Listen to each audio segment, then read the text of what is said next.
அனைவருக்கும் வணக்கம். நான் உங்கள் அசோக் கந்தசாமி. இந்த வீடியோவில் நம்ம என்ன பார்க்க போறோம்னு பார்த்துட்டிங்கன்னா, தமிழ் புத்தாண்டு பலன்கள், ராசி பலன்கள் பார்க்க போறோம். ஒரு ரீசெண்ட் டைம்ஸாக நீங்கள் நம்மளது ராசி பலன் பார்த்துருக்க முடியாது. ஒரு போன வருடம் போட்டதோட சரி, இந்த தமிழ் புத்தாண்டு அந்த குரு பயிற்சி, ராகு பயிற்சி போட்டதோட சரி, இந்த மாதம் மாதம் ராசி பலன்கள்ல நீங்கள் பார்த்துருக்க முடியாது. ஏன்னா நான் முன்னாடியே எப்பவுமே சொல்றதா, இந்த ராசி பலன் அப்படிங்கிறது ஒரு பொது பலன் தான். உங்களுடைய ஜாதகத்தில் உங்களுடைய லக்கணம், உங்களுடைய திசா புத்தி, உங்களுடைய கிரக அமைப்புகள், உங்களுடைய தொழில்காரகன், ஜீவக்காரகன், இந்த மாதிரி இதுதான் பேசுமே தவிர இது வந்து ஒரு ராசி. இதே வந்து கும்ப ராசியா இருக்கிறீங்கன்னா ஒரு 30, லக்கணமா இருக்கிறீங்கன்னா 70, 100% எப்படி சார்னா உங்க ஜாதகம் தான் சொல்லும். பொது பலன்கள் ஒரு சேஃப்டி முன்னெச்சரிக்கை இந்த மாதிரிலாம் இருக்க போகுது அப்படிங்கிற ஒரு காரணம். சரிங்களா? இப்போ உங்களுடைய போன வருட பலன்கள் நம்ம என்னென்ன சொல்லியிருந்தோம்.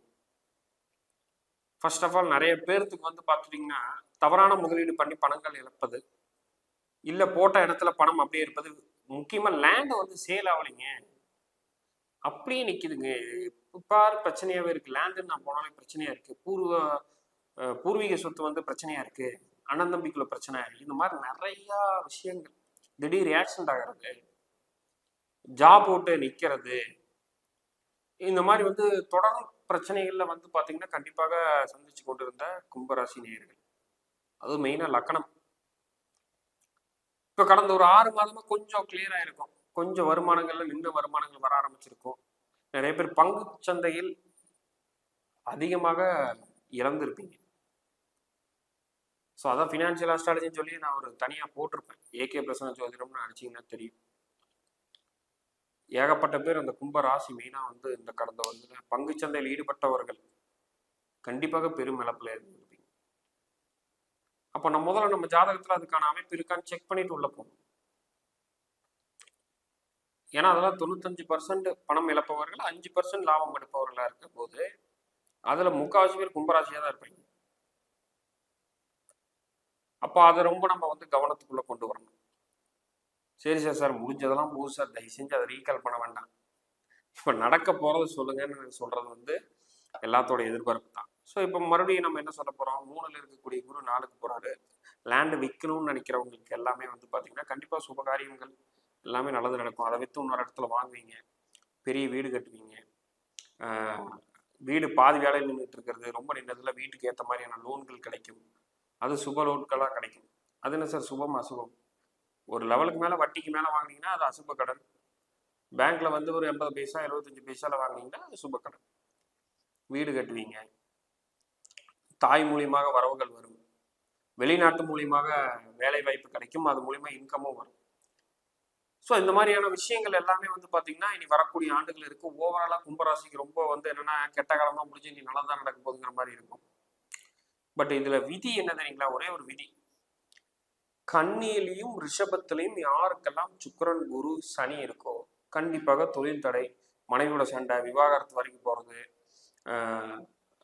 தனிமையா போறது, கோயில் குளம்னு போதும், யார்கிட்டையும் பேச பிடிக்கல, நண்பர்களால் முதுகுல குத்து வாங்குறது. நான் முதல்ல எடுத்தோன்னு சொல்றேன் பார்த்தீங்களா, தவறான முதலீடு, அது இப்போ வரைக்கும் எடுத்துட்டு போறது, கொடுத்த பணத்தை வாங்க முடியல, ஓவராலா வந்து ஒரு ஸ்ட்ரெஸ்ஸாவே வந்து இருக்கிறது. இன்னுமே தெரியல சார், ஒரு மன இறுக்கமாவே இருக்கு. அதெல்லாம் இனி வரும் ஆண்டுகள் கண்டிப்பாக கிளியர் ஆகும். நான் சொன்ன அந்த ஓவராலா யாருக்கெல்லாம் ஒரே இப்போ ஜாதகத்தை எடுத்துங்க, அதுலேயே பார்த்தீங்கன்னாலே உங்களுக்கு தெரியும். இல்லை சார் பார்க்க தெரியலன்னா டிஸ்கிரிப்ஷன் இருக்கிற நம்பருக்கு தொடர்பு கொண்டு அப்பாயின்மெண்ட் வாங்கிட்டு தாராளமாக பாருங்க. அதுலேயே உங்களுக்கு சொல்லியிருப்போம். என்ன, கன்னியிலையும் ரிஷபத்திலையும் சனி குரு சுக்கிரன் இந்த 3 பிளானட் இருந்தால் ரொம்ப ரொம்ப மிக மிக மிக மிக கவனமாக இருக்க வேண்டும். ரெண்டாவது, உடல் உழைப்பு ரொம்ப வேணும். கொஞ்சம் சோம்பேறித்தனமா இருந்தோம்னா நம்ம வேலை நடக்காது. யாரை நம்பி நம்ம வந்து ஜாமீன் போடக்கூடாது. ஜாமீன் போட்டு இப்போ வரைக்கும் நடுத்தரில் நிற்கிற கும்பராசி பேர் எத்தனையோ பேர்த்த நான் பார்த்துருக்கேன். நான் பாட்டுக்கு சிவனேன்னு தான்டா இருந்தேன், என்ன ஏன்டா எடுத்து விட்டு இந்த அளவுக்கு கொண்டு வந்தீங்கிற அளவுக்கு தான் இருக்கும். அதனால ஓவராலா பார்க்கும் பொழுது உங்களுடைய ராசி லக்கணக்காரர்கள், அது கும்ப லக்கணக்காரர்களுக்கு வரக்கூடிய ஆண்டு ரொம்ப பெரிய வருமானத்தை ஈட்டக்கூடிய ஆண்டு. ரொம்ப பெரிய வந்து பார்த்தீங்கன்னா பெரிய பெரிய நெட்வொர்க், பெரிய ஆளுகளோட பழக்கம், விஐபிஸோடைய பழக்கம், ஆல்ரெடி நானே ஒரு விஐபி தானே, நீங்கள் அடுத்த கட்டத்துக்கு ஒரு லெவலில் போகிறதுக்கான வாய்ப்பு, இந்த மாதிரி அதிகப்படியான சுப காரியங்கள் காத்து கொண்டு இருக்கக்கூடிய இந்த தமிழ் புத்தாண்டு கும்பராசி நேயர்களுக்கு இருக்கிறது. இது நான் திரும்ப சொல்கிற பொது பலன். உங்கள் ஜாதகத்தில் இன்னும் அமைப்புகள் சூப்பராக இருந்துச்சுன்னா கண்ணை மூடிட்டு தொட்டதெல்லாம் பொண்ணப்பா, தொட்டதெல்லாம் வந்து தங்கப்பாங்கிற மாதிரி தான் இருக்குது. ஓவராலாக பயப்பட வேண்டியதில்லை. ரொம்ப சந்தோஷமாக ட்ராவல் பண்ணி எல்லாம் நடந்தது, போன வருஷமே நடந்து முடிஞ்சுது.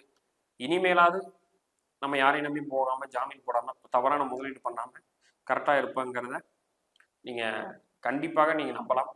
அதுதான் வரக்கூடிய தமிழ் புத்தாண்டுக்கான பலன்களாக இருக்க போது. நான் சொன்ன மேக்கு அப்புறம் வந்து பார்த்தீங்கன்னா கண்டிப்பாக வீட்டு வேலைகள் முடியும். வீடு வாங்கணும், லேண்ட் வாங்கணும்னு நினச்சிட்டு இருக்கிறவங்கள கண்டிப்பாக அதுக்கான வேலைகள் ஈடுபடுவீங்க.